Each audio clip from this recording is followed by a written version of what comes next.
Hello? Yes, it's Valentino. Okay. Uh-huh. Right. Well, they are friends as far as I know. Not that I give a shit. Okay. Oh, God, not the monkeys again. Please, God, not the monkeys. I'm sorry. Who killed the children?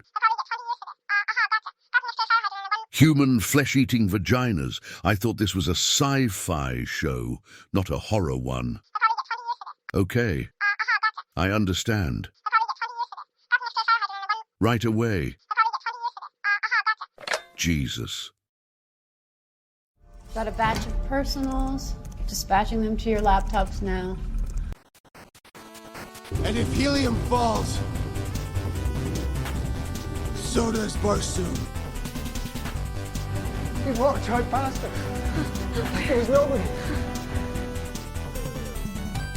There's a reason you hide from them. Does my line of work make you uncomfortable, Precious? After 9 years, you know what I realize? Ignorance is bliss.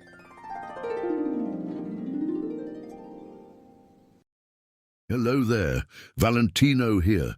Your friendly neighborhood spider, voiceover man. On this week's heavily redacted show, the boys get a little spicy.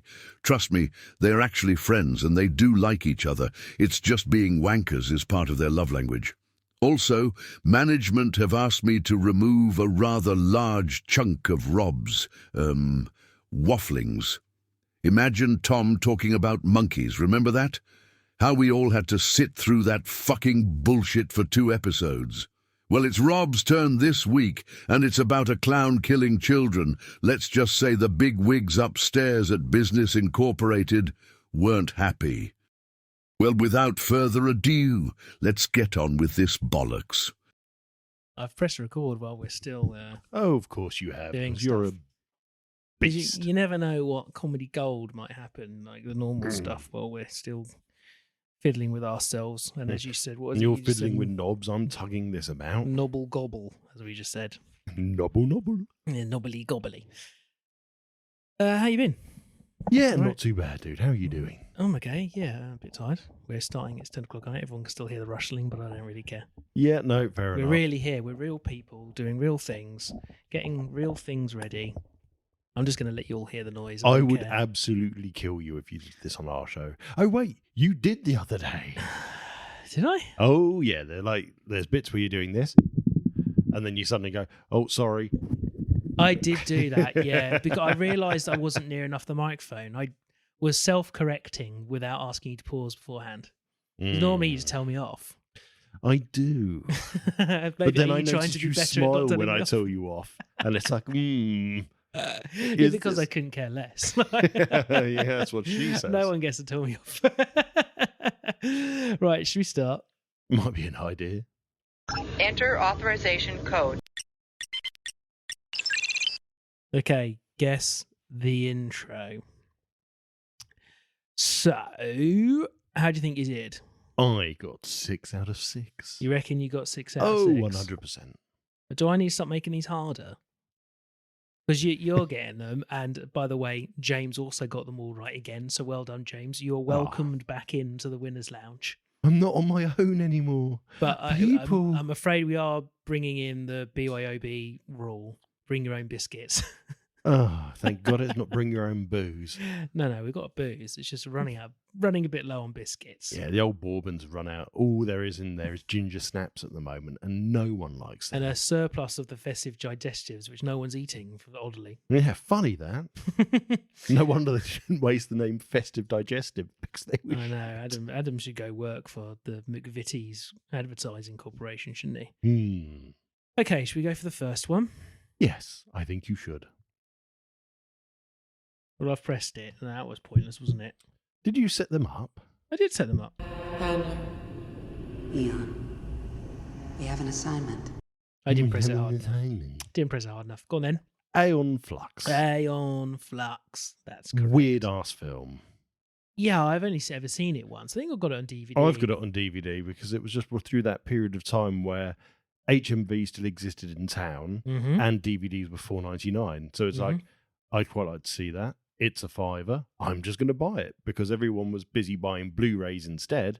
The price of DVDs crashed. It was quite nice in the era, but yeah, I think I've only seen it once. And I don't even think it was the DVD I watched. Yeah, two things that aren't existing anymore: low-priced DVDs and HMV installments. Yeah, I've noticed that the price of DVDs have started going up again. So expensive. It was, what was it? We went to the one in Watford. Can you remember what it was, Miranda? It was me and one of Theo's friends' dads were actually in there.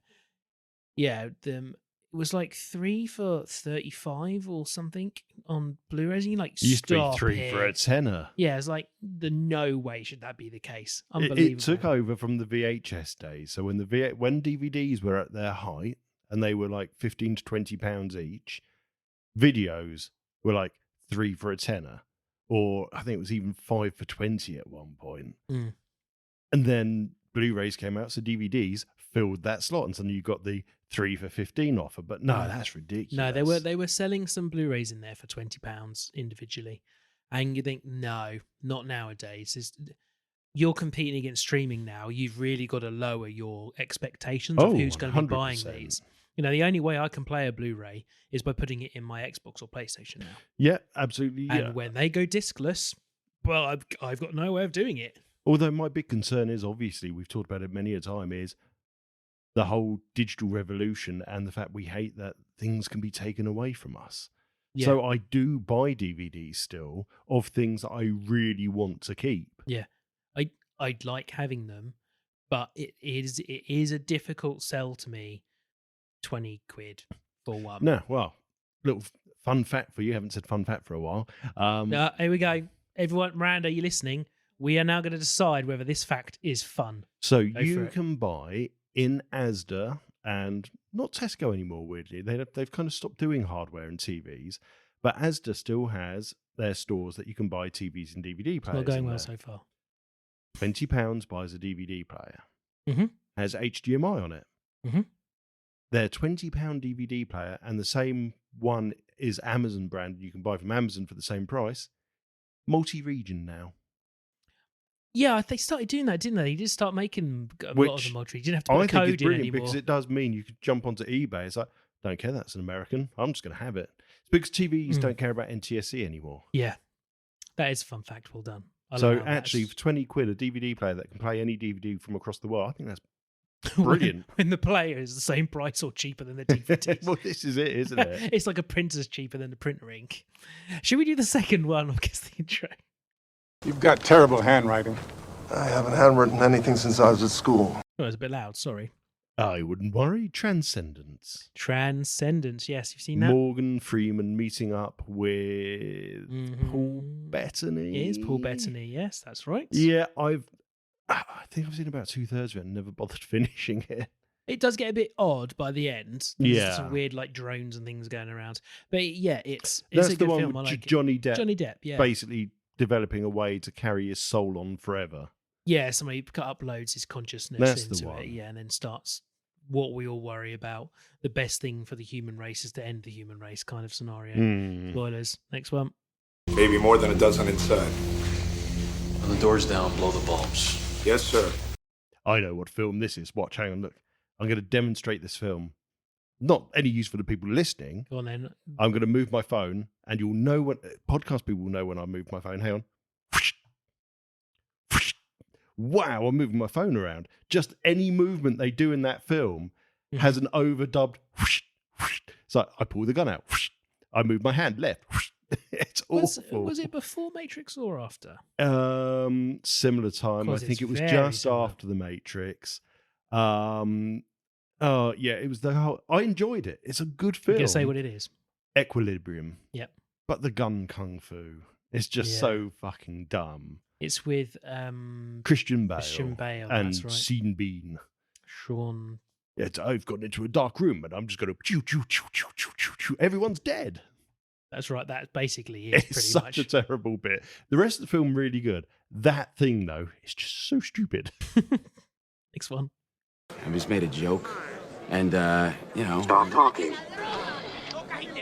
Elevation in heart rate detected. Would you like a pill? No. Weirdly, this took me a little while to work It's a fun out. scene. It shouldn't have, because it's a really good, and this is probably, out of all the films that you did today, is the one I've seen the most. Elysium. It's Elysium, when he's yeah.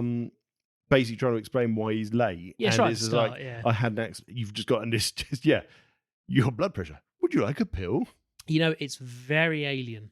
It's such a good film. It makes you think if what's the new Alien series that we've all been watching? Alien Earth. If Alien Earth took that bit from this, where he's talking to the Yes. robot, but it's very, very similar. I think Elysium is such a good film. It's a brilliant film, yeah. I don't know actually. Matt Damon. What? Isn't it? Yeah, Matt Damon. You've got to when you hear his name. Sorry. I don't know what the public made of it. To be honest, I don't know if it was a high rated or low rated. I mean, I could look up on IMDb. I don't know. But I really enjoyed it. I liked it. Really enjoyed it. I loved the effects in it. I loved the kind of mech weird suit things, especially on Krieger or Kruger. Sorry. Well remembered on the names by me. That's Excellent. because it's a good film. Time travel has not yet been invented, but 30 years from now, it will have been. This is a really good film. So this is Looper. It is Looper. With, is it Gordon something Leverett, isn't it? Which was is it James Gordon-Levitt or something Jason like Gordon-Levitt, whatever his that? name But is. the only thing I remember him from initially was Third Rock from the Sun. Yeah. Joseph Gordon-Levitt. Joseph Gordon-Levitt, that's the one. And who plays him as an older person? That's a massive spoiler. Oh, I don't know. Bruce Willis. Is it? Oh, shit, Yeah, Bruce yes. Willis is it, yeah. Yeah, because don't forget, he's also, is he Cobra Commander in the What? G.I. Joe films? I haven't seen the G.I. Oh, Joe haven't films, you? None of them, yeah. Oh, he's the Cobra Commander or whoever it is, isn't it? Well, Bruce Willis is. No, Joseph Joseph Gordon-Levitt. I've Although heard Bruce they're Willis is brilliant. in the second G.I. Joe. He plays G.I. Joe. Oh, I've heard they are brilliant, but I've never. They're good fun. They're never watched stupid fun. They are not brilliant, mind-melting good films. They're not going to pass up with, let's say, Schindler's Shopping List or Shawshank Redemption, but they're good fun. I loved them because you can just sit back and watch it. It's like, this is exactly how I imagined it would be if I was playing with these as a kid. What's the extra word you'd add to Shawshank Redemption to make it a different film? There's a brain tingler for you. We'll think about it while we continue, and then you can just randomly splurt out what Shawshank Redemption word would be. Shaw Lamb Shank. Oh God, no! Oh God, what would it be? It would have to be Shawshank's Final Redemption. His final redemption, the redemption arc, Shawshank Redemption arc. Then it would be like an anime. Then the whole thing would be anime. It would, anime, absolutely. Right. Go on, last one. You guys haven't seen my wife. Let me show you my wife. My wife. My wife. It's my special angel. She's my special angel. Special Angel. Welcome to District 9. District 9, yeah. Great film again. Yeah, brilliant. Mr. Blowcamp. Absolutely love District 9. Yeah, Three I quarters. really, yes. I really wish that they do a sequel to it. But he's at the a pawn same now. time, yeah, I just think you could. I think they could come up with an adequate story to carry it on. It would need that spaceship to come back Yeah, and sorry, just we like forgot destroy something. the world because of how Ooh. poorly they were treated. Maybe that's what they should do then. Maybe. Well done. You got all of them right. Yeah. You and James, welcome back with open arms. The bouncer will let you in. Welcome Don't back. worry. I hadn't left. I was sleeping Oh in yeah, there. I suppose you never left. I don't leave. I just sleep in my booth, and they keep bringing me stuff. keep I bringing you get booth biscuits. treatment. Get you in the VIP. Yeah. Well I keep done. ordering Cristal. So the one that everyone would have heard at the beginning of this is a normal one for everyone else, but not a normal one for you. Oh no! Super special secret episode of guest intro for you this week that everyone just heard, and the next episode. Oh dear! And it is guess the intro wife edition. Ooh! They're out of the 6 that you just heard. Yeah. 3 of them were chosen by your wife, and 3 were chosen by my wife. And it is your job to guess whose wife chose what films. Are they sci-fi to start They with? are all sci-fi. Right. So this episode's and the next one, because they chose 6 each, and I've cherry-picked 3 from each, you will have to choose not only what they are, but your special assignment is to then guess which wife. Oh, my specialist. And I will let the wives decide on your forfeit if you even get any of them Oh, remotely wait, I'm wrong. going to fucking forfeit. Fuck you. Any forfeit I suffer, you have to suffer with me. Don't do that to me. Oh, I will. Go on then. What have you been doing? Let's see. I went to the cinema. Mm-hmm. Now, what, you want me to actually tell you what I did? Yeah, some more information would be good. I mean, I know that last week you did ramble on 20 minutes. but right, I saw Predator Badlands. There you go. Your turn. I'm only joking. No, I'm going to do a poll. No, right. Okay, so I saw Predator Badlands. Yeah. Uh, Now, we weren't sure on the initial images, were we? We were a bit like, oh, "Oof, no. what We have they were done?" like, what have they done to Deck? Deck looks like he's the... Yeah, we probably shouldn't even say that, so I'm not going to. To Deck? Yeah, Deck's the Like name Anton of the Predator. Deck. D-E-K, though. Don't worry. They Oh, didn't that's spell what it he's as- called. He's got a name. Yeah. All Predators have names, apparently. Do they? Yeah, apparently so. Oh, he's just called Predator. Yeah, Bob, Was it Dave, Barry, Gary. Ian. Barry. Where is it? Ian was in the first one. Colin in the second. Colin was in the second one. Colin got taken out by Danny Glover. Crap Predator, that one, mate. You remember Ian? Yeah, I remember Ian. He got destroyed by that Austrian dude in the jungle. Don't you make that mistake. Right. First of all, I'm going to kind of encompass this with I actually really enjoyed it. I had fun watching it. I didn't get kind of a numb bum from it. Very impressively done on the most part. That's I'm waiting for the big butt. Well, no, there is, and I can't deny. I was just thinking the same thing. Oh, yeah. Those other predators, they can't deny. No, I did enjoy it. It's just, for me, and I'm sorry to James who really enjoyed it, it just wasn't enough Predator for me. Not enough Predator. Not enough Predator. It Okay. was Disneyfication at the max level. Is it a Hulu thing? Is it going to be on Hulu, or is it directly on Disney? Well, I don't know. The problem with it is it's 12. Oh, no. So just like they did with RoboCop, the new RoboCop was actually quite an enjoyable film. Mm. As soon as you tag it with RoboCop, it breaks it. And the issue being, I could have taken Kay and let her watch Predator Badlands. Now, she's probably not going to enjoy it, but she could have. No cap. No cap. There was, I think, one swear word I picked up on, which was shit. The entire planet that he's on is him, aliens, and an entire army of Weyland-Yutani synthetics. Oh, so there's aliens are in it too? No. Not These are just xenomorphs. alien races, not xenomorphs from the Alien Sentient franchise. aliens or just weird monsters? We'll get to that in a moment. Okay.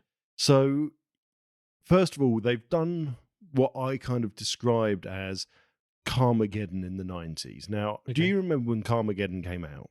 Not particularly. I do. Brilliant game. Came out, scored highly everywhere. Red blood. Yep. Lots and lots of news articles about it complaining.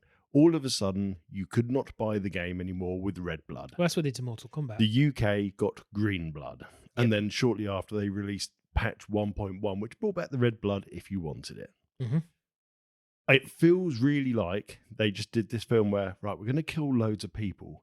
How can we make this lower on the age rating but still kill people? Or just make them full of white blood and call them synthetics? Yeah, great idea. Job done. Oh, annoying. So that's kind of it. But then there's just little bits that just didn't work. I like the idea that they're the runs of the litter, basically. I like that as an idea. Brilliant. Got to prove himself. Great. Chooses to go up against the biggest, baddest alien that they can find in their alien database. He's got a little kind of database. He goes, oh, scary, not scary, scary, not scary. I'm going to hunt that. Whatever. Fine. Even though that's a bit silly, gotcha. That's what we're going for. lands on this planet, and Weyland-Yutani's already there. He fucks up almost straight away and nearly dies, but don't worry, Elle Fanning's android basically saves him within the first 5 minutes of being on the planet. And if you just...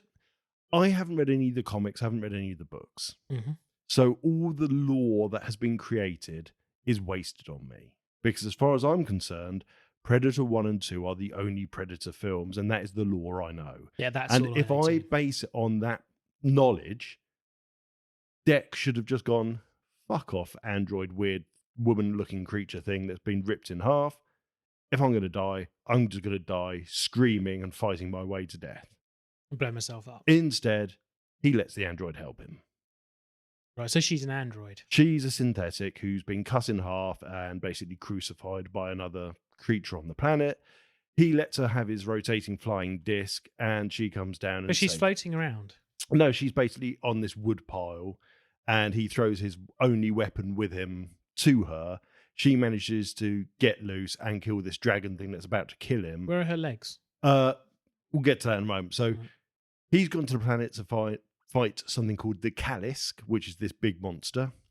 And when she went to find the Callisk, she got ripped in half. And, she's also been paired up with another synthetic, and they're basically, we've got emotions. We've been given sensitivity to help us with this mission. Why would they need that?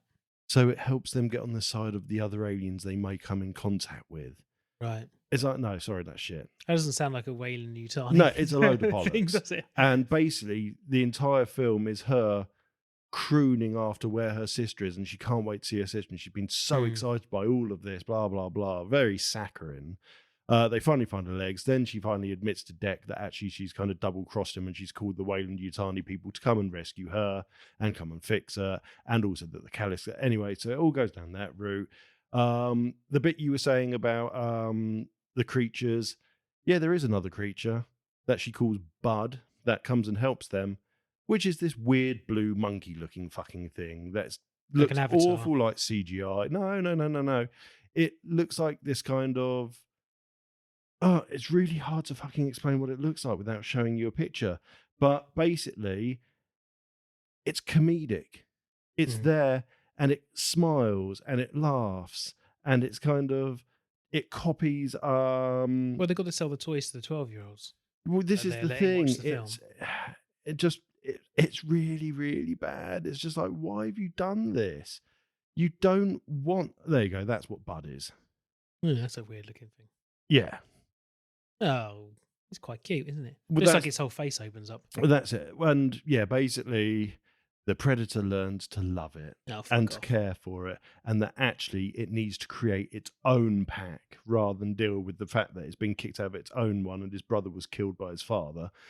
So yeah, so much goes on. I thought the whole point of those things, sorry to interrupt, the Predators were going, and it was like a trial for them to become Predators. They had to go kill these things. So, I mean, I can ruin the story for everyone, including yourself. It's up to you. Don't completely ruin it. I might actually watch it. Yeah, well, basically, the very beginning of the film is him trying to fight his brother, and his brother's like, you're ready for your hunt. His dad turns up, and his dad's like, why haven't you killed him? He's a runt.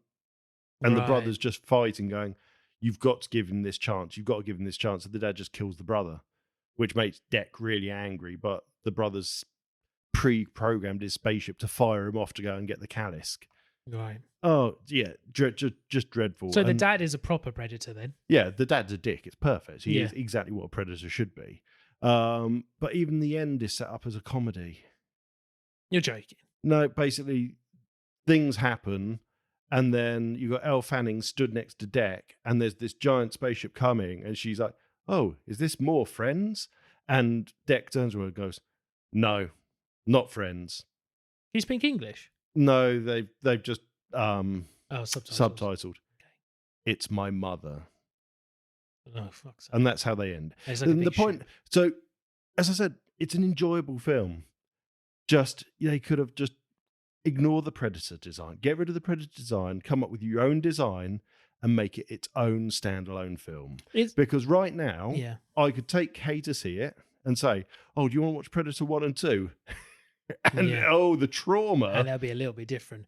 Isn't Prey meant to be very good though? That's an 18, right? So this, I don't know if Prey's an 18. It says 16 plus on Disney. Okay, because that's supposed to be very good. Yeah, it's and like the original ones, just a Jesus.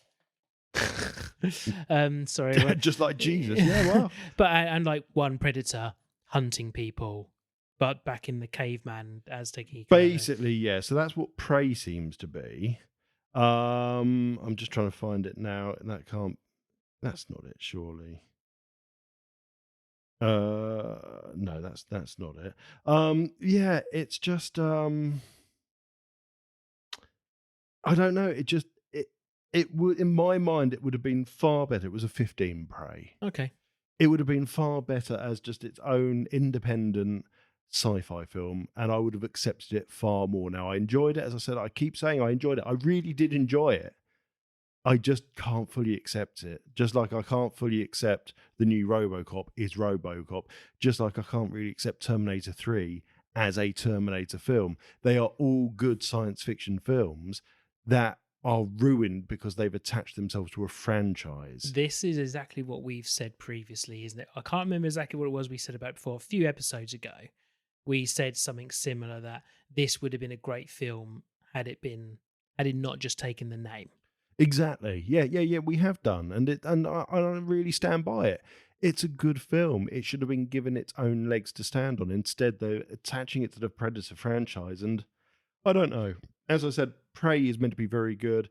They've done this animated series or film, whatever it's called, which again is meant to be really good. Mm-hmm. And Dan Trachtenberg is in discussions about making the next film to Prey, which will be something like Prey 2, but this time it's going to be World War II based. Mm-hmm. Awesome idea. Yeah. Absolutely brilliant. That's very cool. I mean, there's a few Easter eggs in this that were cool. So you go into Deck's ship, and it's one of the Harvester aliens from Independence Day's skull on the wall. Yeah. It's quite clearly that's what it's meant to be. Mm. Whether or not they admit to it is another matter, but it's still quite cool that it's there. Wasn't that how they introduced Predator and Alien together? Because they put an alien skull in the Predator ship, and that was just their way of going. Really no linking idea. it together from Predator 2. No, I couldn't tell you. But the thing is, as going back to why it just, if you're going to follow a franchise, you need to follow it properly. This is what I didn't like, and it's just like, okay, I can get on board with the runt Predator proving themselves. I'm fine with that. Mm-hmm. What I'm not fine with is that whether you liked Alien Romulus or not, I really enjoyed it. Yeah, thought it was a really good film. I loved it. The bloke that played Andy, oh my God, played a synthetic beyond perfectly. Mm-hmm. You look at the people that played Bishop and the one that I can never remember his name of, Ian in the original Alien. Ian Holmes? Ian Holmes and whatever his character was called. They're perfect. They are truly menacing, wonderfully portrayed synthetics. And then the very first time we come across this synthetic played by Elle Fanning, and she is a cracking actress. She's really good. She's bubbly, high-spirited, verbal diarrhea going on. It's like, this is not what a synthetic would be you like. Don't want that in a Predator film. And then you get Elle Fanning playing the other synthetic, her sister, as they call it by the end of it, who's then playing this more darker synthetic. And she still doesn't come across as a synthetic. She comes across as a human actress who's just playing a darker role. Oh. And it's not Elle Fanning's fault.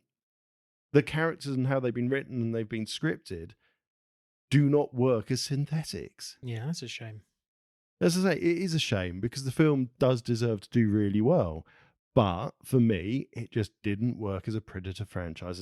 Ignoring that and making it a sci-fi film, it would have done a lot better in my books. Mm-hmm. But that is personal opinion. Yeah.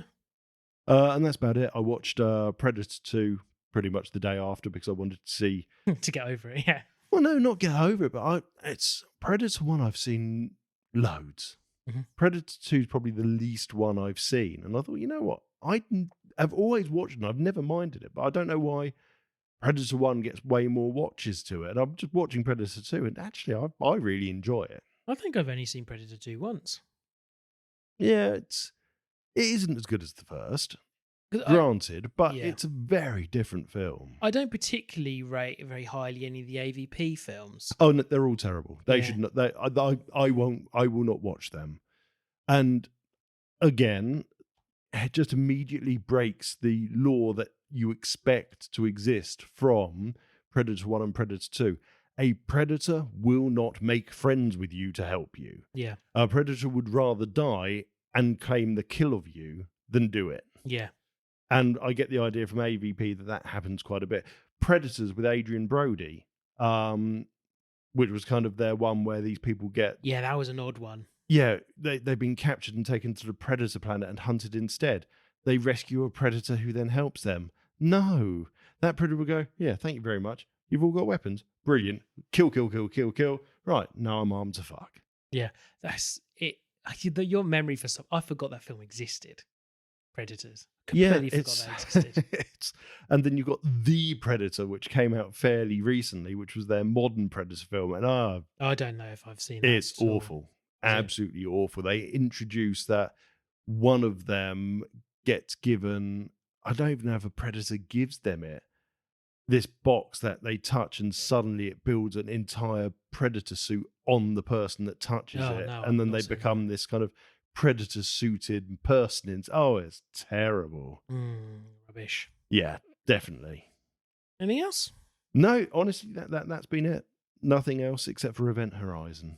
Well, I'm glad you liked it, but also I did enjoy it. Yeah. It's just, as I said, it shouldn't have been a franchise. It should have just been its own thing, and they could have probably put a bit more money into the design, but it would have worked better.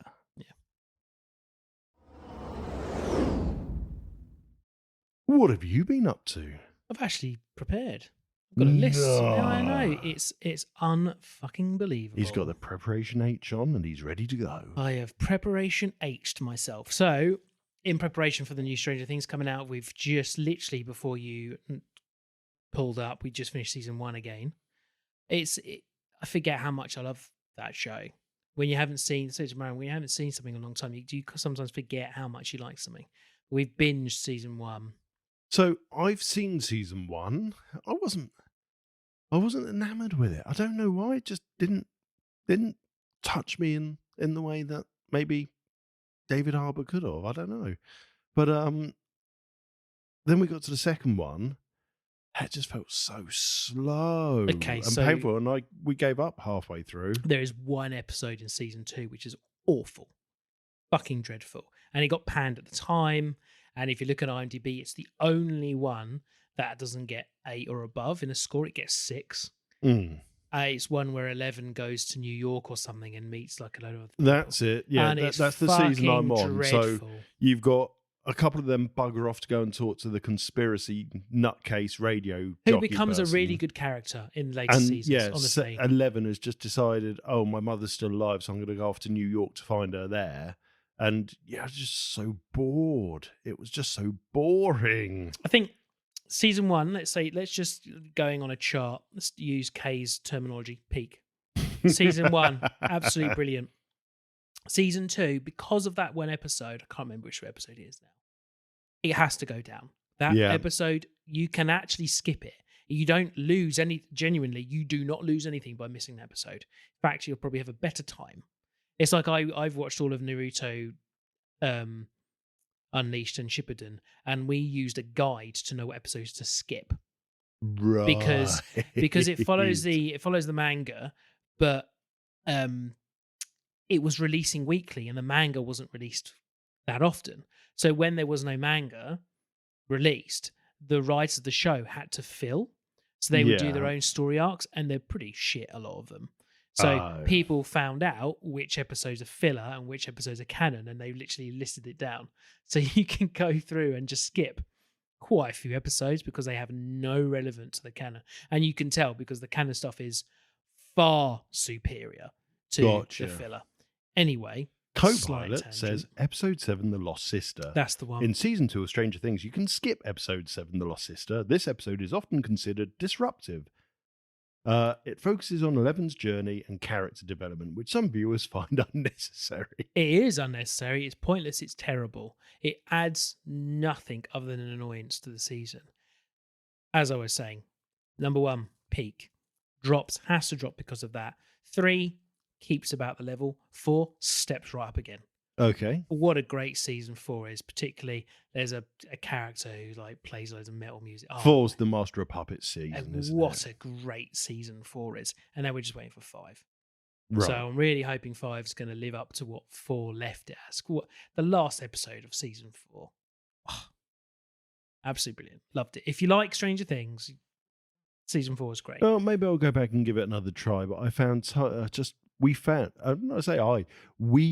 season 2 a slog, as me and Jen were watching it together. Yeah. We found season 2 a slog, and she was willing to carry on. As I really don't care if you carry on without me on this, which isn't normal. Normally, after such a strong season 1, it just I don't know. Maybe, we'll give it another try. I think if you can, I think you should never really say, if you can get through a whole season, it gets good. But that is kind of the case. I might just skip season 2. You should watch the last episode. Okay. You should watch the last episode of all of them if you're going to be skipping seasons, because you do need to understand what's going to happen. ChatGPT, fill me in on what happens between season 2, episode 1, and episode X. Give me a synopsis of season 2, minus episode 7. Next thing we've been watching, we're 2 episodes in. Welcome to Derry. Right then, welcome to Spoiler Town, Population U. If you don't want any spoilers, even the heavily redacted ones ahead, please skip to 44 minutes and 46 seconds. Thank you. Which is the It prequel. I hadn't heard about this, and then you started talking about it. Then Karen started talking about it. I've seen some clips of it now. It's like, don't watch clips. No, don't watch clips. It will ruin it. I'm never going to watch it because nothing. I don't like it. I think it was a crap, awful film. Watch nothing of it, because the shock factor of the gruesome children death scenes is horrific. I've never been so appalled and enamored and just like, what the fuck is going? We were literally, Miranda and I had no idea it was going to be the way it was, because you get the shock factors in films. Films are the ones like in the first It where you see the kid get his arms bitten off. Yeah, you kind of expect it in a film. You're not expecting it in a series. Like, I'm going to say now, spoilers for everybody. I might have to put Valentino in here to tell you where to skip to, because if you're not going to watch it, I'll tell you. Yeah, no, go for it. Okay, so everyone else, get ready. If you don't want to be spoiled, because this will spoil, because I'm just going to say the gory bits. I'm not going to tell the plot, but I think that if you are willing to watch the show, you don't want to know these, because you want the shock factor. Because I'm one of the few people that preferred the Tim Curry yet. Okay, I haven't seen them since I was a kid. I don't remember them very well. The 2 modern ones were all that, if I'm honest. That is the one where they're in the Chinese restaurant and it turns into monster like insects and scorpions and stuff. I believe so, yeah. And then you've got Tim Curry's It going. That's the only bit I remember as a kid. It terrified me. I watched it in my parents' room. It was where I watched Jaws. Same time I watched Jaws. Nice. And they had this blue carpet, and I was so scared. I thought the carpet was the sea, and I had to jump off their bed into the hallway. Oh dear. Because that's how scared I was for Jaws. Anyway, that's probably where my fear of sharks comes from. And breasts. Yeah. my fear of breasts. Again, it's another one of those films that we've all watched when it was on the when the pre-Watershed version, and then you watch Jaws for the first time. Yeah, and then when you watch the actual version, tits everywhere. Okay, so right, welcome to Derry. It starts by this young lad. Now, these are kids who are age ranging from, one kid is 5. Got to be about, no, that's too young actually. Maybe 7. Oh, thank God! I thought you were rating them. One kid was a 5. No, there was a 7. And the other kids are like 12. Anywhere between 12 and maybe 14. That's the kind of age of kids we're looking at. They all look super young. I think 14 might actually be a bit old. Anyway, so this lad, I can't remember exactly why, but he's on his own. He's leaving. He's hitchhikes, get in this car. Seems like a normal family. Mum, dad, the woman's pregnant, and 2 kids in the back. The son's doing like a spelling bee with the parents, and then the girl starts getting annoyed, and the mum and dad are talking and stuff, and it all starts to get a bit fucked up. And then the kid starts spelling out fucked up words, and the girl in the middle, suddenly the thing she was eating looked like kind of starts turning to look like beetroots, but then it's actually blood and looks like body parts she's eating. And then the woman in the front seat who's pregnant starts giving birth, horrifically giving birth. And it's a close-up shot between her legs, and you see something pushing out of her vagina through her pants. Blood starts flowing, and then this creature rips itself out of her vagina. Okay, I'm just going to skip some of this. And people won't watch us do soggy biscuit. Yeah. And this is the first 5 minutes. This happens immediately. Immediately this happens. And I turn to Miranda and went, what the fucking hell are we watching? This doesn't make any sense. What I'm thinking is going to be happening is there's 2 of these per episode. Just basing on the knowledge I've seen 2 episodes, and there's 2 traumatic events happening in each episode. Yeah, this too. So the kids are like, that point on this. Apparently, one of the kids is voicing in the rain and then that song kills them. Oh, for kills the fuck's children. It picks one of the boys up, rips them in half in the air in front of you. You see him get ripped from head straight down in half. You see, right? I'm starting to have a problem with this already, because to me, this is up there with things. The way you're describing it, it's ending up like Hostel, which is just, it's being done to see how horrific it can make it before people start walking out and going, yeah, no, I can't watch think Hostel, it really is gratuitous violence. I don't think there's any redeeming features to Saw. That's a lie. To anything past Saw 1. Saw 1 is very good. Oh, I think Saw 2 is good as well. I don't really remember Saw 2, but I genuinely think Saw 1 is actually a good film. Oh, I do. Yeah. I think it's a brilliant Hostel, film. There's no redeeming features to Hostel. That is literally just here's killing people. Yeah. Whereas this is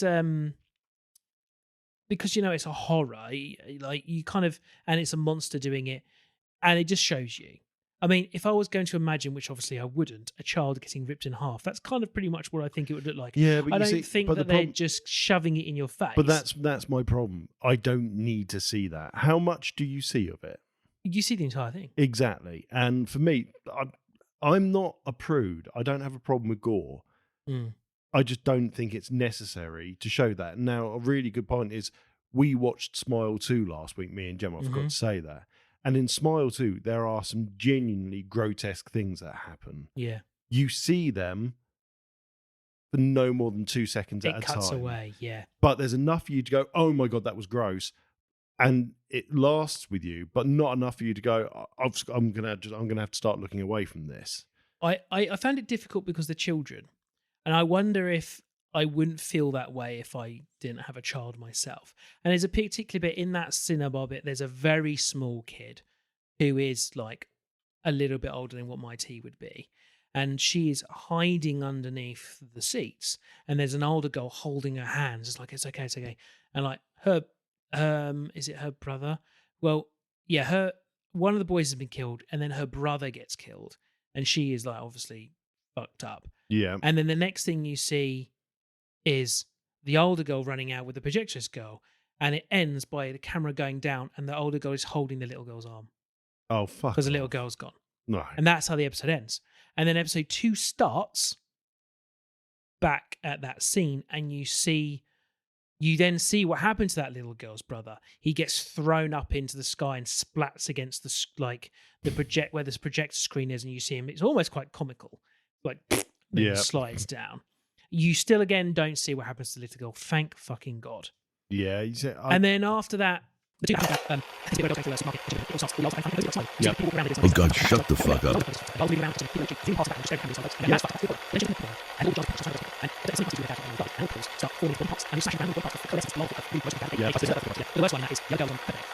With all these teeth like gnawing at her, and then suddenly you see an umbilical cord, and it's attached to the girl, and it's dragging her into this toothed vagina.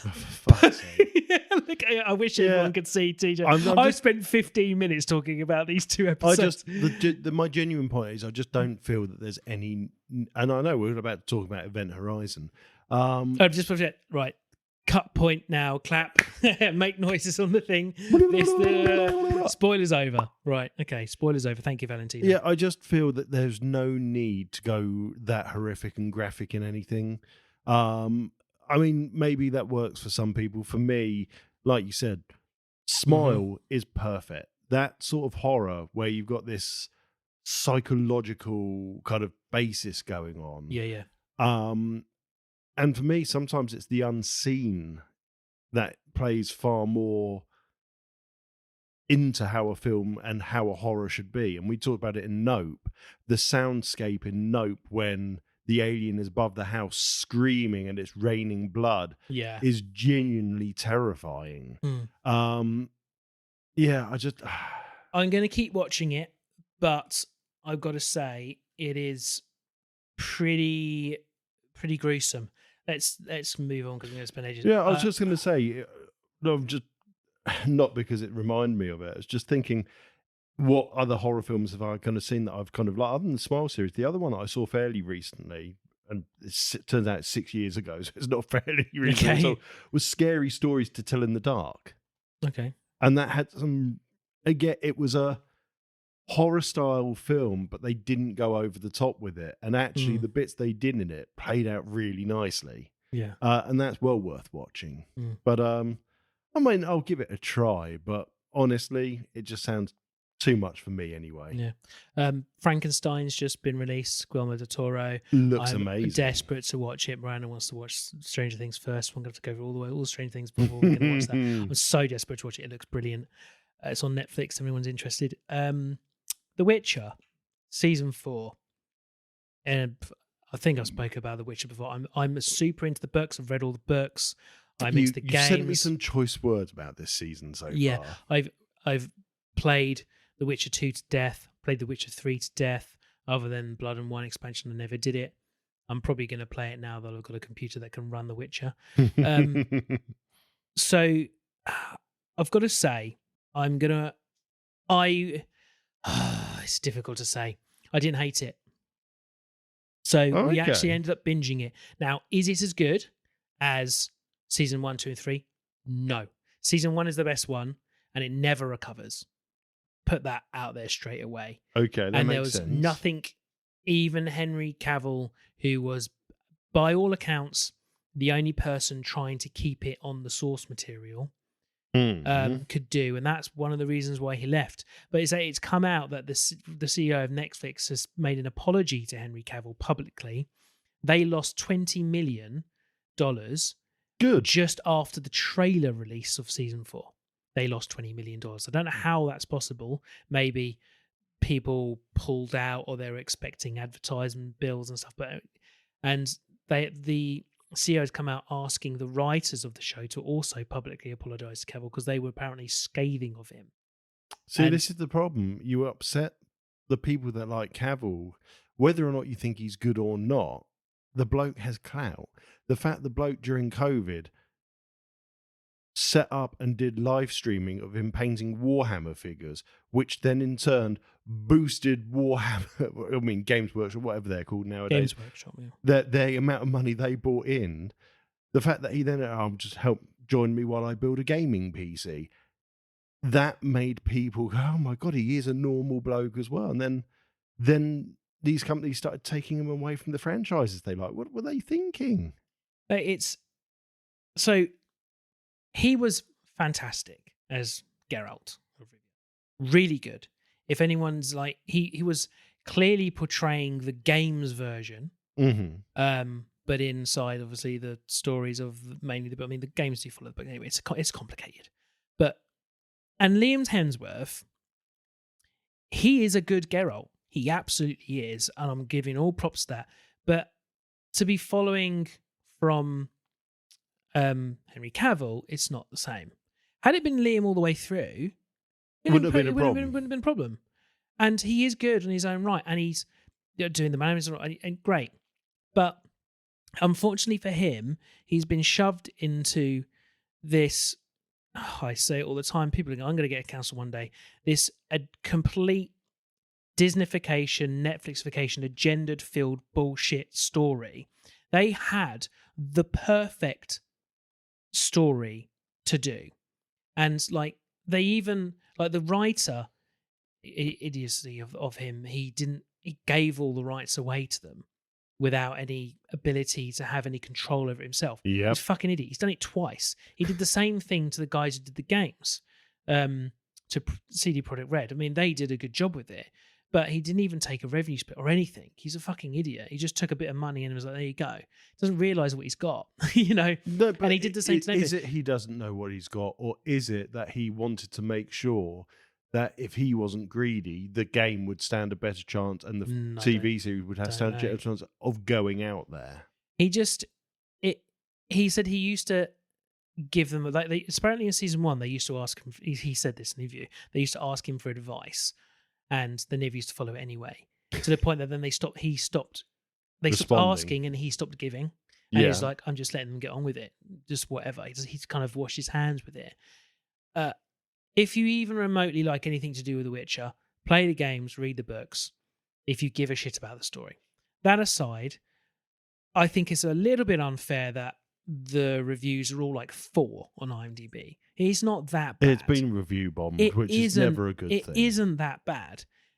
They are making it the series story, but in my opinion, one of the arcs of the Witcher series is like 2 or 3 of the books are quite heavily focused on her as like the savior of the kind of universe. And it's like, and she's a wicked character to play in the game. I like playing her better than I like playing Geralt. I'm actually really excited that the next Witcher game you play as her and not Geralt. Yeah. Not because I don't like Geralt, but she's a fucking wicked character. Imagine playing, if anyone has played The Witcher, you are the Witcher, you amazing swords person, you get to kill monsters, you have these powers, but she's the same as that, but also she's got like these weird lightning powers and she can move really quick and do all these other cool stuff, and it's just fucking cool. Anyway, she's a very cool character. But I just think they've just done the writing of it isn't very good. The fighting, really fucking cool. You can tell Liam Hemsworth is really good at it. He was in it way more than the intro implied he was going to be, because they, as I said to you, they refilmed a lot of the Henry Cavill stuff and just put him there. Yeah, they did a previously on the last 3 seasons, and every shot of Henry Cavill's from his back. You never see his face, and I was like, come on, guys, fucking hell, just pretend that you haven't changed the actor. Just pretend. It's not. I doubt Henry Cavill said you can't use my likeness. I just cannot fathom, unless there's something that's not come out, that Henry Cavill was just an absolute monster on set, touched all the women and all of that. Then I just cannot fathom why you would recast. Even if it was, okay, well, he's filming something at the moment. Okay, we'll delay our filming. Our fans love him. So they didn't recast. He left because they treated him like shit. So he pulled out. I thought they recast him, which is why he walked away. He couldn't agree with them because he was trying to keep them to the source material, and they were basically saying fuck off. So that's why the CEO's come out and said you need to apologise to him, because he was trying to keep you guys in check. He was trying to keep he fucked off. And that would explain the money for them, because people have gone, well, this isn't The Witcher anymore. Yeah, and that's how I said to Miranda that this is how I'm treating it. We were on like episode 4 at the time. I said, I'm just treating this now as it's just a fantasy show. I like fantasy. I'm just going to pretend it's not The Witcher. They can say The Witcher as much as they fucking like. In my head canon, this show is not The Witcher. And as soon as I made that change in my head, I actually enjoyed it. Yeah. They've killed a character who is an extremely important character in the storyline they're doing. I have no fucking clue how they're actually going to, if resolve they are. Yeah. There's a bit called the Wild Hunts that happens where this spiritual kind of demons, I can't remember exactly what they do, but Geralt joins them for a little while, and there's a bit where I don't want to say the character's name because I don't want to spoil it for people who want to watch it. But there's another character that's quite heavily involved in that. He's now fucking dead. So I don't know how they're going to do that. I think they're probably just not going to do it. I think they're going to do one more season, and then that'll be it. Yeah, from the sound of it. There's these characters called the Rats, who Siri goes with. I hated them in the books, and I hated them in this too. And I was so glad all the shit that happened to them. There's you know who's in it? the guy from District 9. Oh, okay. Yeah, he's in it. He plays a bad guy. He is the best fucking character in the entire season, and it's such a shame that they didn't use him before with Henry Cavill. They're using him now, and he is the savior of all the scenes that have the rats in. And he's such a good bad guy. He's really good at fighting. He's brilliant. That's enough of The Witcher. Sorry, I've gone on for 25 minutes. I've still got more to talk about. 25 minutes. No, it's my show. It's his show, everybody. It's his show. Look, you can be horrible and treat me like shit on your show. I get to say what I like over here. Noted. Played a lot of Wii games with T. Yes, I saw him playing Mario Kart the other day. Yeah, we did Mario Kart Wii. We've also played a little bit of Disney Infinity 3.0. Never played any of those. They're all right. Just the figures are cool looking. A lot of there's so much of it's not compatible. It's such bullshit of the time. There's no wonder it all failed. If you can put the 2.0 figures onto the 3.0 game, but you also get like these little figures which make the toy box change. Yeah. You can't put 2.0 toy boxes into 3.0. They're just like, no. Like, it's not like there's clearly no reason other than they just didn't want you to do it. And the same like with the Skylanders one, that's clearly why they failed. Because they were clearly just out for money. I mean, I just brought him the figure he doesn't know, the Jack Skeleton figure for it, cost like £2 on eBay. So next time he plays it, I'm going to go, there you go, you can be Jack Skeleton now. Nice. And he'll be able to run around as Jack Skeleton. That's be very great cool. for him. And there's nothing to do. Because the Jack Skeleton's a 2.0 figure. So he can't actually do anything other than make his character Jack Skeleton. Jack Skellington, he can't go to the Jack Skeleton toy box, which is a shame. I played a lot of Steam Deck. I've just been playing random games, trying out different things. Played a little bit of Outer Worlds 2. It's all right. Played about 5 minutes. Don't really know what to say. Played another game of Battlefield. I did quite good on it. And then I haven't played it again. So just doing so many other little things. Haven't done it. Got rid of Sky. Don't have Sky anymore. We're doing Now TV. So much cheaper. Oh, no more free cinema tickets. No, I'm afraid not. I don't have it anymore. It's fine. Can I just say, GTA 6 delayed again. Yeah, I mean, I'm not bothered. I mean, was you bothered? I didn't. Didn't even realise it was coming out not when it going to was. buy it. I'll download it when it goes onto the Xbox Game Pass or the PlayStation Game Pass. I am not going to buy GTA 6. Probably will get it eventually. I don't know. I'm playing GTA 2 at the moment and having a fuckload of fun. Yeah, if it's going to be £100, I'm not going to fucking buy it. Why would I do that? All the other fucking games I can buy. Like, there's so many cool little games out there on Steam at the moment for like £3. Like Peak is £3 at the moment. Like, that game looks fun. No, Peak is. We've got to play Peak. Yeah, £3. Oh right, I'll buy it. Accessing library computer data. So we do actually like each other, everybody. We just tease each other. Oh, absolutely. he teases me with his tip and I tease him with mine. Right, Event Horizon. Event Horizon, 1997. Oh, so good. Another good film. Yeah, great film. End of episode. Yeah, well done. It's been long enough. It's so nice when we watch good stuff, and it's been such a long time. I don't know now if I've ever seen the film all the way through, because the first bit. Oh, you must. No, it's the bit just before they do the bit with Sam Neill talking about, folding the paper and going through. Yeah, that little bit before that, I struggle to remember any of it. All the rest of it I remembered, but just the it's bit because that before, beginning bit, it's not important. Yeah, it's not important, so you don't switch on for it. You forget how good a just cast it is as well. Not just Lawrence Fishburne, but Sam Neill as well, who you've just got to love his kind of acting style for anything, whether it's Jurassic Park or this. Mm-hmm. He was absolutely the man for that role. I couldn't imagine anyone else doing it. So last episode we were saying we enjoyed it so much we didn't write many notes. Mm-hmm. That's how many notes I wrote. Yeah. 10 lines, barely anything. And it's because I was just engrossed in the film. Yeah, and that's the beauty, the beautiful thing about Event Horizon. It's a long film. It's not short, but it truly pulls you in. How long was it? Did you write it down? I didn't, but I'm sure we can find it. I think it's a long film. If it's not, I apologise. I'm pretty sure it's one of the longer ones of the era. I can't see where it says it on IMDb how long it was. Well, no, it's not a long film. It's a short film. It's 1 hour 36. Sorry. Oh, yeah, 1 hour 36. Well, yeah. But they fit a lot in. Rushed. It didn't feel rushed. No, it doesn't feel rushed. There's a lot in it. Now, I mean, we'll come to it later when we talk about the famous Lost Cut edition, which I'd love to see it. Oh, We've spoken about this before. Yeah, That'd but be great. Let's actually talk about the film first of all. Just everything about it works. Mm-hmm. And this is where we were saying last episode that does it really require a prequel? Or is this just another thing preying on a franchise that isn't required? Yeah.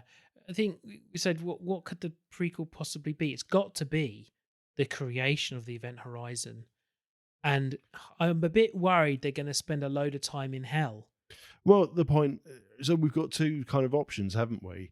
We've got option one, it's going to be all based in hell, and they're going to make it gratuitous and brutal and properly horrific because they can, but keep it within the confines of whatever they need, and it will still be released at a 15 because whatever they do, they're going to be told you need to rein it back. Mm. Or is option two going to be it's a completely different storyline with no characters that feel like they fit the universe or what we've already been told about, and it's going to end up as like a 12A? Yeah. I don't see them going balls deep. We're going on making an 18 certificate film that hopefully we're going to get told, take it back to the cutting room. I just don't see it happening. Based on this, the ship goes to hell. It's there for 7 years and then comes out again. The ship is now sentient and possessed. It basically has hell on board. When it comes back, all the crew is on it based on, well, or maybe not. No, maybe not. When it comes back, everyone has destroyed themselves. Okay, so because thinking, how else could it say? Yeah, that must be the case. So basically, it's going to be the same film. It's going to be the same film, but the film's going to end with all of them dying, and then the ship going to hell. But this is, exactly. And I just don't see that happening as a sequel. I don't think anyone's brave enough to do not a sequel, a prequel. I don't think anyone's brave enough to do a prequel to a film that has got cult status and to kill everyone in the end. But they have to. Just to lead on to the film. The only possible way that they could do a prequel to it. If it's an Event Horizon prequel, I mean, they are all dead before it goes to hell, right? No, I think they all die in hell. They're all tortured and destroyed in hell. Because you see the pleading for help and stuff, like the locks. So you get the videos of and the footage of the kind of captain with no eyes and stuff like that, don't you? And the screaming and the sounds of what the ship's been recording. Oh, that's how they're going to have to do it. That's it. So it's going to be on that, and then the film will take them to hell, and then when they're in hell, that's when they're all going to go nuts and die. I don't think we're going to get that. I tell you what we're going to get. Mm-hmm. We are going to get a boring science film of them discussing that this is what we're doing, them testing it, some weird shit happening during testing that they can't explain, and the film will end with, I don't know, them escaping onto the Event Horizon or the Event Horizon being sent off, even though these weird shit has happened. And then the Event Horizon goes off, end of the film, and that's when it leads into the normal Event Horizon. So I think what we'll get is this just semi-boring, this is us testing about folding space. Young Sam Neill, whoever's going to play him, is designing it. And that's why he went out to go and see Event Horizon, because obviously you need that tie, because why is he, when he gets to Event Horizon, why is he so swayed immediately into hell when he gets there? And I think he's already been there. In my mind, if I'm going to do some sort of prequel, to make it so that Sam Neill's character in Event Horizon is so easily led into being into hell and being this demonic person. He's already that. Has he already visited hell twice or once or twice before Event Horizon? When? No, that makes sense. Because that is the kind of, if we're going to pick holes at the plot, and that's kind of the only really thing that there's there. I was saying all the way along is like, he knows. And was he meant to be on Event Horizon? But whatever happens in this prequel, maybe he becomes comatose, which is why he can't explain. You can't send them because it's going to kill them all. And that's why he then goes off to go and get his ship back. Is his wife on the Event Horizon? I honestly can't remember. I don't know. I know his wife's a part of it, but I don't know if it's but she dies or. And again, could that be that they were scientists together? And that's those. I liked his Hey Arnold-esque shrine to her, and I noticed that 2 of the photos were the exact same photo, just a slightly different size. Yeah, it did feel a bit like that. But yeah, it feels like and this is the big problem with Event Horizon. If you're going to pick holes in what I consider one of the greatest sci-fi horror films out there, and bear in mind it was a huge failure. Really? Massive. I've got the figures here. If I open up my phone to have a look here, that's surprising. Budget 60 million, at box office 26. Oh, really? Oh, people were just too scared of it, or it was. So it must have made its marketed money as on sci-fi DVDs horror. then. But in effect, it's Hellraiser in space. The issue with it, I think, may have been that at the time people weren't that interested maybe in it, but also the fact that initial reviews, it jumps about too much. And the reason it jumps about too much and not enough is explained in parts of what we were just saying is because huge amounts had to be cut out. The studio basically said, you cannot air this. This needs to be heavily edited. So it went to the cutting room. And again, I wrote it down here. Where was it? 30 minutes of too disturbing footage was lost forever. 30 minutes. Oh, 30 God. minutes. Would we find it disturbing now in the same way? What? Yeah, that's... bearing in mind that Die Hard is no longer an 18, BBFC has redone it as a 15. I would suggest probably not with most things. It's funny though, Event Horizon has remained an 18. I wonder if where it does all that flashing of seeing them all being tortured, if those scenes are longer. Well, this is what I've got here. So because they were very good depictions of a hellscape.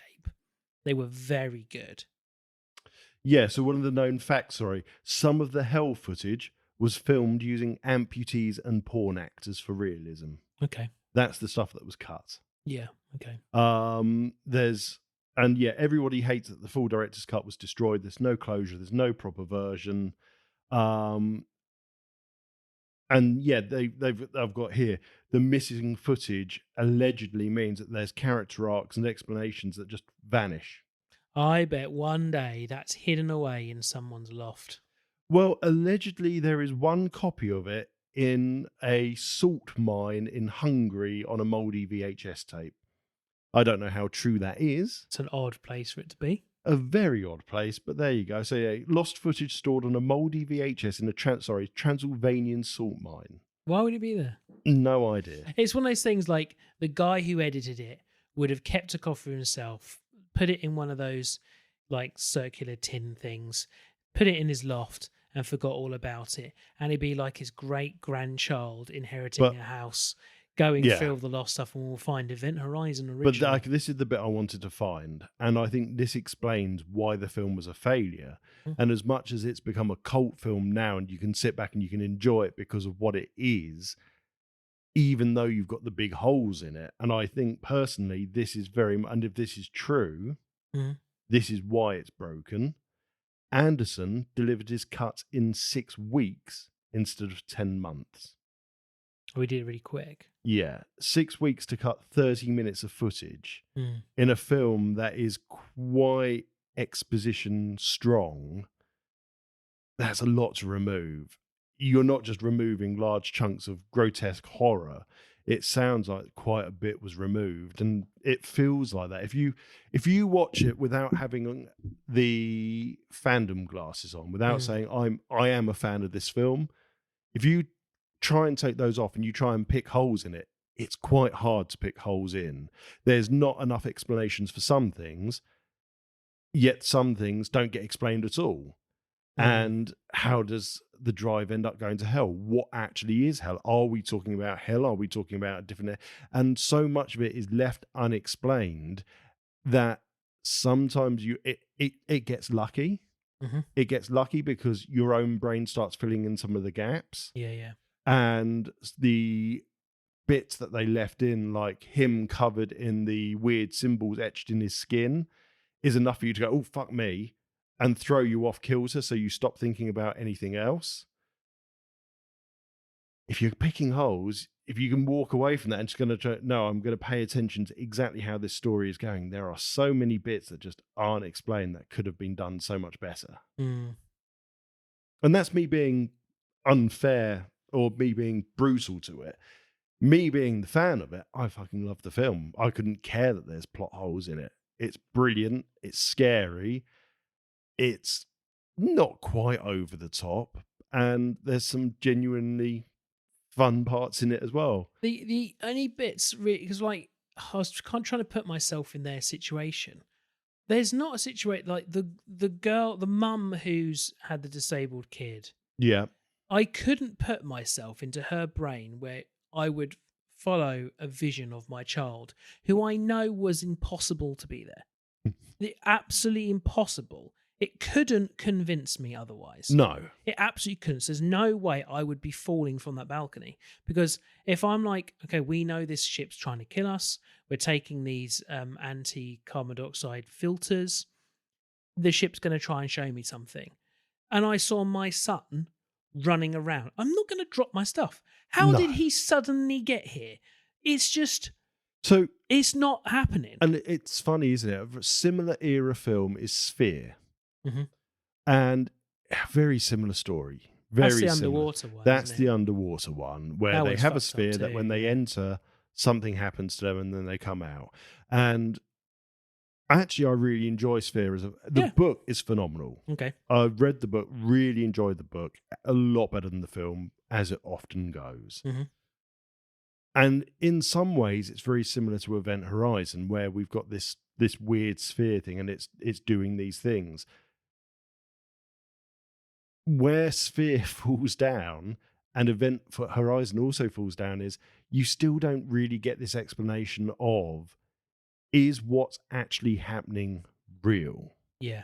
So Event Horizon, is this real? Is this just mass hysteria? Are they just killing themselves? Is this genuinely meant to be hell? Mm-hmm. What is going on? Whereas with Sphere, bless it, it's like these things we've manifested, we've made them real. And then, have you ever seen Sphere? A long time ago. I'm not sure I remember it particularly well. The ending of Sphere is one of those ones that you go, I enjoyed it up to that point. Why did you do this? Mm-hmm. They all basically come to the idea that the sphere is manifesting everything. So if we imagine that the sphere no longer exists and it just went away, it'll go away. And it does. And it does. Okay. Whereas Event Horizon, you're Sorry, just kind I of... don't know why I just said that. It's such a bad way of ending such a good book. But Event Horizon, obviously, you don't get it just goes away. But you still have no idea, is this just manifestations? Is it real and they're causing these injuries to themselves? Yeah. Is this genuinely hell? Mm. Yeah.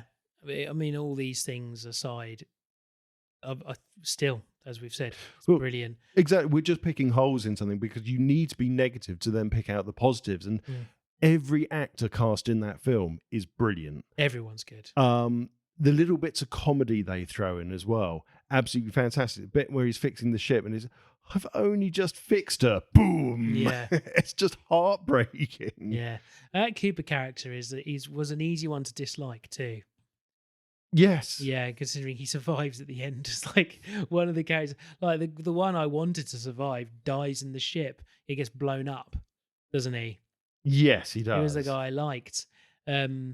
I reckon he could have disabled that bomb. He only had to press disable on 3 things, but he stands there, looks at it, and goes, fuck.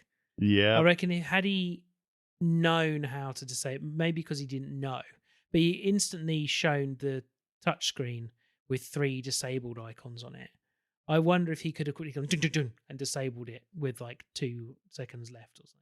Probably, but again, it wouldn't have progressed the story and ended up with the least amount of people surviving to make it more of a, oh my God, is anyone going to survive and this? I do wonder, though, had they managed to escape, let's say they escaped. Yeah. So Lawrence Fishburne and the other few escape. Are they now tortured and insane if they get away from the ship? Well, because it's kind of at the end, you're not sure, because she has that weird vision when she wakes up. Yeah, and you could actually play that quite nicely into this prequel we're talking about.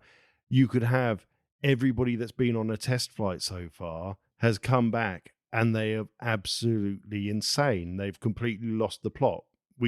They're either they come back and they're just completely psychotic, or they're almost comatose. Just absolutely. I'm just like imagine if they were doing a sequel to it, because it would almost be like Sigourney Weaver. Do you know what I mean? So it'd be that actress. Would be the ones like, you've got to go back. I'm not going back. You know, it'd be that kind of scenario. Well, yeah. What it would be the typical Weyland-Yutani thing of, we sent out a recovery ship after you. We've recovered the drive and brought it back, and we've brought it back to Earth, and we've just fit it in the Event Horizon 2. It's kind of like Doom. I was just going to say, you could actually have fit this into a Doom film. It's like Doom 3. Event Horizon's Doom 3. Yeah, actually, you're not far off. Manually created this connection to hell. Yeah, and then, which is a really good fucking intro to a game. Doom 3, it didn't gets a bit slated, but actually the big opening to Doom 3 when you're on that space station is really fucking cool. It is. It is really cool. Going back to Event Horizon for a moment, then what else have we got? I liked how the Event Horizon, when we're talking about hell and the design of the ship, they almost kept it cathedral-esque. It almost felt like you're in this kind of this church, this gothic H.R. Geiger sort of creation. Yeah. And part of me wants to say, was that intentional, or was the ship warped and changed by hell, and this is what has come back? Was it meant to look like that? When you consider the ship that they go in looks nothing like it, and I know it's an experimental ship, but well, that adds more credence to you saying about Sam Neill designed that ship. So he would have made the drive before the ship. Yes. So if you think he's gone mad with hell, then he then designed the ship purposely to look like that, to become like this. The ship of hell, to make it look that way. It did, and it aesthetically was very different, wasn't it? But I did love the outside. So it's miniatures. It's got to be, again, that opening scene when you see the ship on the outside, the ship they fly out in. What a beautiful kind of scene that was. And then all the cockpit stuff in their ship. Amazing set design. Very reminiscent of Alien. It was very believable that was and could be a ship. Unlike so many sci-fi films from this kind of date onwards, it wasn't just shiny and new. It looked like it had been in space. It looked like it worked for a living. Yep. Whereas, I mean, you look at the new Star Trek films, as much as I enjoy the Chris Pine Star Trek films, the Enterprise just always looked beautiful and clean, and everything just looks like it's immaculate. And a lot of sci-fi films do it, and I don't get it. You're flying around space, you're going to pick up shit. You aren't going through a fucking space starship wash every day. I heard somebody say this a little while ago. Star Trek is a utopian future. Star Wars is a dystopian future. And I think that's the difference. Yeah, Alien's a that's dystopia. Enough. This is a dystopia. But they're kind of more realistic. Yeah. If you really think about it. I think if I was going to imagine a military spaceship being used a lot, imagine the inside of an aircraft carrier when you see that. All the netting on the sides, bulkhead seat. This is that's what it would be. So many people have disagreed with me on this. This is why I really liked the new Star Trek films. Mm-hmm. You're on the Starship Enterprise. It's the first Enterprise that they've built in those film franchise. The warp core literally looks like a nuclear reactor. All of engineering is scaffolding, platforms, and everything like that, Well, which is exactly yeah. what you would get in something like a submarine or a warship. The Enterprise series is like that. Exactly. Yeah. It genuinely feels like, oh, okay, no, this actually feels like I'm in something that's new, and it is what it is. And yeah, that was a brilliant aesthetic, and I think more should do it like that. Yeah. But yeah, anyway, back to Event Horizon. There are things it could have done better, absolutely, but it still works. Yeah. For me, favourite scene, still scares the crap out of me, the circuit board scene. Crawling through the circuit board, The Matrix, kind of yeah. conduits thing, and the light going off. And I've said it on the show before, I watched it for the first time. I bought it on DVD from Virgin Megastore. I bought my original Xbox the same day. And next door to Game in Watford was a Dixon's. And I bought a Yamaha receiver. I bought a 5.1 sound system. Good, you had some money. I was 16. I wasn't bothering with college. I was working pretty much 5 days a week. And I didn't have a girlfriend at the time. Yeah, I had money then. I had money. And I just took it all home, plugged it all in. Great staff discount, remember. On How the did you get it Xbox. home at 16? Was your mum driving you around? Mum doesn't drive. No, I carried it home in the bus. It was a very An heavy... AVR, an Xbox. Oh, yeah. Jesus. Yeah, mate. Yeah. Speakers It as was well. hard work, mate. Really hard Yeah, I work. bet. But I got it home, plugged it all in, and that night, lights off. It's the first time I'd experienced kind of 5.1 as well, and it fucking scared the shit out of me. I even had the Xbox done with an optical cable to the receiver, Yeah. so I could get prime audio, darling. Yeah, well done. It was the Yamaha receiver. It was Altec speakers. Was it Altec?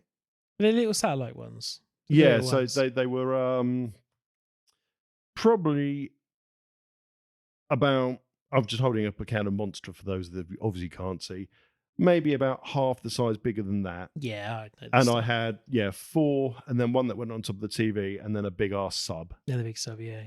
And it was brilliant. Absolutely blew me away. Yeah. And yeah, Event Horizon scared the shit out of me. Got to that corridor scene in the pitch black watching it, and then you've got the screaming from coming around all around you. It's like, I don't like it. Yeah. I would have loved to have done that. It was bad enough in here when I had all the lights I off. bet. Yeah. Same, loved it. I don't know what else to say, really. We've waffled on a lot. Really, I'm happy that we watched another good one. Yeah, I'm really happy. I mean, we managed to talk for 25 minutes, which is good, but it's so often that actually we can talk more and with more verbosity about the terrible films rather than the good ones, because the good ones you just feel like saying they were good. What do you want me to say? Everyone knows Event Horizon is good, which is why sometimes we have to go down that route of picking on the negatives, because it helps you understand more the positives. Well, let me tell you, I haven't told you about the next one. Oh, shit.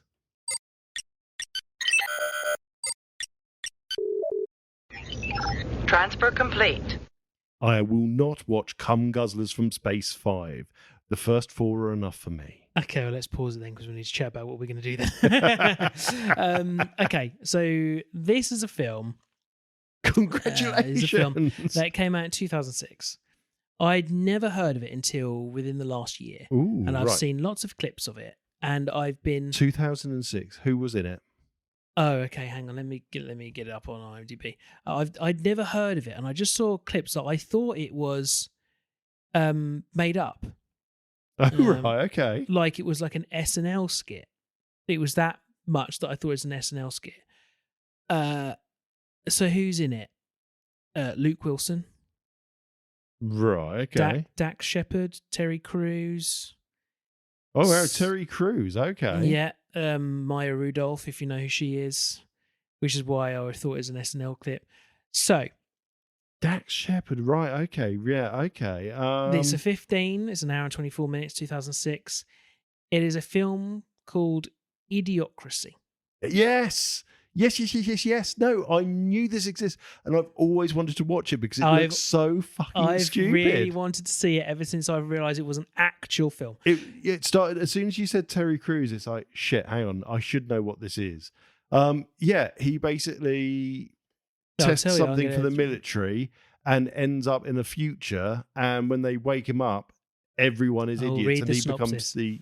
So, an average US Army librarian named Joe Bowers, played by Luke Wilson, is selected for a top-secret human hibernation experiment. He is forgotten about and wakes up 500 years later in a dystopian future where humanity has become incredibly unintelligent due to dysgenics, mass commercialism, I knew I was going to get that wrong, and anti-intellectualism. Yeah, they're basically watering everything With, with like, Mountain energy Dew, drink, energy drink, which is killing everything. I've seen random clips of it.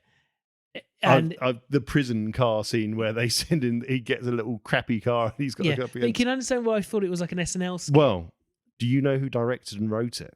I saw his name, but I don't know who that is. You don't know who Mike Judge is? Hang on, let me go back. No, I don't. Mike Judge, creator of King of the Hill. Oh, and, okay. and Oh, well, yeah, I don't like that. TV for my bunghole. Yeah, I don't like Beavis and Butthead. I think it's shit. I do. Sorry, that's upset you. I don't think it's even remotely funny. He's moved his microphone away. Is this the hot take that's going to end our friendship? That I think Beavis and Butthead is shit.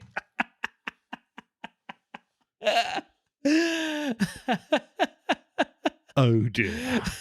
Sorry. I For like the King of the variety Hill, show, though. we are going to watch Beavis and Butthead Do America. No, we're not. I don't want to watch that. Please don't make me watch that. Please don't. To be fair, no, I will let you off. Beavis and Butthead is definitely one of these ones that are like Rick and Morty, like any of the adult animation. You either enjoy it or you don't. Mm. It is very much of its era too. The modern ones were phenomenal in comparison to actually how they did it, and how similar they are to the original. Mike Judge did a brilliant job coming back to it, but it is very puerile, and if it's not your cup of tea, it's not your cup of tea. I mean, for me, it's King of the Hill is amazing. And it's so different to what he did with Beavis and Butthead. It's hard to believe it's the same bloke that wrote it. I really like King of the Hill. Yeah, I do. It's one of my favourite animated shows, along with Bob's Burgers. But this is by the same bloke that did Beavis and Butthead, King of the Hill. God, he's written loads. Office Space was his. Yeah, I know Office Space, yeah. I'm pretty sure he did Office Space as well. I'm going to have to double check that now just to make sure. Yes, Office Space was his. Silicon Valley, he was a writer and created for as well and produced. There's a lot, absolutely a lot. So I am pretty hopeful that as stupid as Idiocracy is going to be, I'm going to have a lot of fun with that. I think so, yeah. As I said, I've been really wanting to see it for ages. I needed to find an excuse to see it, and I found one. So that's it. Next time, 2006, Idiocracy. Command functions are offline. And that's it. That's another Untitled Sci-Fi show. Thank you, everybody, for listening. And thank you for the repeated listeners. Thank you for the people that message. Thank you for the people that writing with, I guess, the intros. Thank you very, very much to our Ko-Fi supporters. Please remind me of everyone's names. Odd Trots, Karen and James. Thank you very much. Love you all very deeply. We genuinely, not meant to sound funny, genuinely very much appreciate it. I know I take the piss, but honestly, really means a lot to us. So thank you. We are two of the people involved in Studio Channel 84, our indie podcast network. We are Untitled Sci-Fi Show, obviously, and our main show, The Variety Show. And we are also Karen and Adam from Lightly Used, Simon and Ross from Who Takes the Socks Off, and James from Super A to Z. That's all of us. I don't think I've missed any new characters. No. I don't think I've missed any You've got new everyone. You can email us on podcasts at channel84.co.uk. Always muddle that up. Yep. You can find all of our other links, all our social links, over on the website channel84.co.uk. Fuck, I'm fucking it up. Head to the button that says talk to us, basically. Yeah. And we're all there, all of us. I'm not particularly good at putting anything on there. I never had anything on there. I know that James has started doing it. I know that Karen and Adam have been very good at doing it. Adam was always very good at putting on there. I don't know if Simon and Ross put anything on there, if I'm honest. I don't often go on the website. But it's there. We have got a lot of blogs on there. I've got a lot of rants. You do Most have a of lot mine rants, are but rants. That's fine. But yeah, that's it. Do chat with us. We love talking to everybody. And yeah, find us on social, email us, stalk us. We really don't mind. Idiocracy, and I look forward to potentially a bit of squirming from you over there as you try and figure out which film which films my wife chose for Guess the Intro. Love you all. Love you, Tom. Love you. Bestest man in the world. Love you. Bye-bye. Love you. Bye-bye. Thank you for listening to the Untitled Sci-Fi Show. This station is now shutting down and will be back in 2 weeks.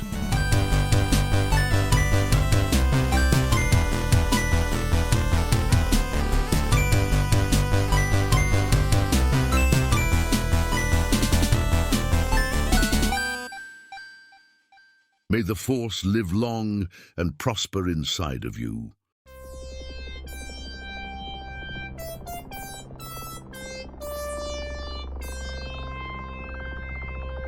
This was a Studio Channel 84 network show. To find more, head over to channel84.co.uk now.